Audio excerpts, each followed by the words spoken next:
निर्वाचनको तयारीको सम्बन्धमा सम्बन्धित निकायहरूले आफ्नो तर्फबाट जस्तो मुख्य निर्वाचन अधिकृतको कार्यहरू स्थापना भएर मनोनयन दर्ताको कार्यक्रमहरू पनि शान्तिपूर्वक अवस्था सम्पन्न भइसकेको अवस्था छ जिल्लामा। त्यसै गरेर अहिले निर्वाचन प्रहरीको हामीले छनौटको प्रक्रिया पनि लगभग हामी त्यसको मध्यतिर आइसकेका छौँ। आज लिखित परीक्षा भइरहेको छ।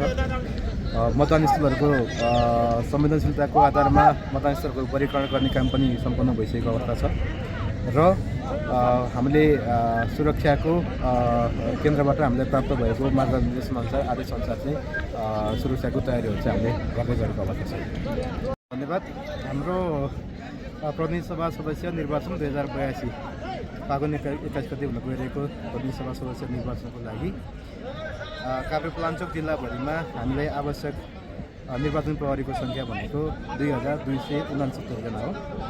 त्यसमध्ये हाम्रो आवेदन परेको सङ्ख्या भनेको 2493 जना परेको छ र हामीले अहिले शारीरिक तन्दुरुस्तीतर्फको परीक्षाहरू सम्पन्न गरिसकेर आज हामी यो लिखित परीक्षा सञ्चालन गर्न गइरहेका छौँ। लिखित परीक्षा पश्चात हाम्रो चाहिँ अन्तर्वार्ताको परीक्षा हुन्छ र त्यसपछि हामी एकमुष्ट रूपमा चाहिँ त्यसको नतिजा प्रकाश गर्नेछौँ। हाम्रो काभ्रेपलाञ्चोक जिल्लामा कुल 189 मतदान स्थल रहेका छन्।